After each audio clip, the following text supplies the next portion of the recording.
My fellow Americans, tonight I am speaking to you because there is a growing humanitarian and security crisis at our southern border. Every day, Customs and Border Patrol agents encounter thousands of illegal immigrants trying to enter our country. We are out of space to hold them, and we have no way to promptly return them back home to their country. America proudly welcomes millions of lawful immigrants who enrich our society and contribute to our nation. But all Americans are hurt by uncontrolled illegal migration. It strains public resources and drives down jobs and wages. Among those hardest hit are African Americans and Hispanic Americans. Our southern border is a pipeline for vast quantities of illegal drugs, including meth, heroin, cocaine, and fentanyl. Every week, 300 of our citizens are killed by heroin alone, 90% of which floods across from our southern border. More Americans will die from drugs this year than were killed in the entire Vietnam War. In the last 2 years, ICE officers made 266,000 arrests of aliens with criminal records, including those charged or convicted of 100,000 assaults, 30,000 sex crimes, and 4,000 violent killings. Over the years, thousands of Americans have been brutally killed by those who illegally entered our country, and thousands more lives will be lost if we don't act right now. This is a humanitarian crisis, a crisis of the heart and a crisis of the soul. Last month, 20,000 migrant children were illegally brought into the United States, a dramatic increase. These children are used as human pawns by vicious coyotes and ruthless gangs. 1 in 3 women are sexually assaulted on the dangerous trek up through Mexico. Women and children are the biggest victims, by far, of our broken system. This is the tragic reality of illegal immigration on our southern border. This is the cycle of human suffering that I am determined to end. My administration has presented Congress with a detailed proposal to secure the border and stop the criminal gangs, drug smugglers, and human traffickers. It's a tremendous problem. Our proposal was developed by law enforcement professionals and border agents at the Department of Homeland Security. These are the resources they have requested to properly perform their mission and keep America safe, in fact, safer than ever before. The proposal from Homeland Security includes cutting-edge technology for detecting drugs, weapons, illegal contraband, and many other things. We have requested more agents, immigration judges, and bed space to process the sharp rise in unlawful migration fueled by our very strong economy. Our plan also contains an urgent request for humanitarian assistance and medical support. Furthermore, we have asked Congress to close border security loopholes so that illegal immigrant children can be safely and humanely returned back home. Finally, as part of an overall approach to border security, law enforcement professionals have requested $5.7 billion for a physical barrier. At the request of Democrats, it will be a steel barrier rather than a concrete wall. This barrier is absolutely critical to border security. It's also what our professionals at the border want and need.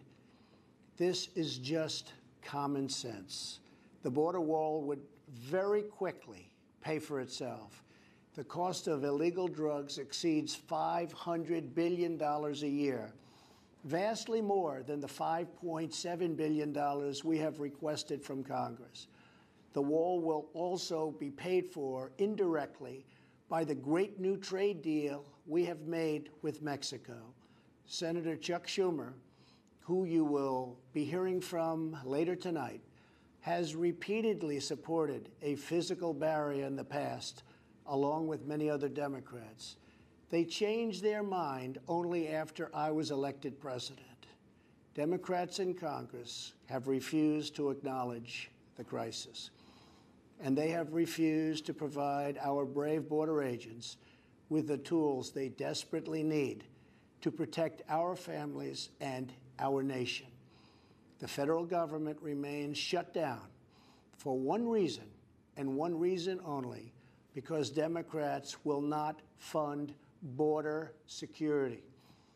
My administration is doing everything in our power to help those impacted by the situation. But the only solution is for Democrats to pass a spending bill that defends our borders and reopens the government. This situation could be solved in a 45-minute meeting. I have invited congressional leadership to the White House tomorrow to get this done. Hopefully, we can rise above partisan politics in order to support national security. Some have suggested a barrier is immoral. Then why do wealthy politicians build walls, fences, and gates around their homes? They don't build walls because they hate the people on the outside, but because they love the people on the inside. The only thing that is immoral is the politicians to do nothing and continue to allow more innocent people to be so horribly victimized. America's heart broke the day after Christmas when a young police officer in California was savagely murdered in cold blood by an illegal alien who just came across the border. The life of an American hero was stolen by someone who had no right to be in our country. Day after day, precious lives are cut short by those who have violated our borders. In California, an Air Force veteran was raped, murdered, and beaten to death with a hammer by an illegal alien with a long criminal history. In Georgia, an illegal alien was recently charged with murder for killing, beheading, and dismembering his neighbor. In Maryland, MS-13 gang members who arrived in the United States as unaccompanied minors were arrested and charged last year after viciously stabbing and beating a 16-year-old girl. Over the last several years, I've met with dozens of families whose loved ones were stolen by illegal immigration. I've held the hands of the weeping mothers and embraced the grief-stricken fathers. So sad, so terrible. I will never forget the pain in their eyes, the tremble in their voices, and the sadness gripping their souls.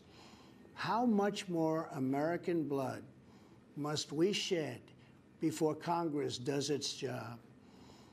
To those who refuse to compromise in the name of border security, I would ask, imagine if it was your child, your husband, or your wife whose life was so cruelly shattered and totally broken. To every member of Congress, pass a bill that ends this crisis. To every citizen, call Congress and tell them to finally, after all of these decades, secure our border.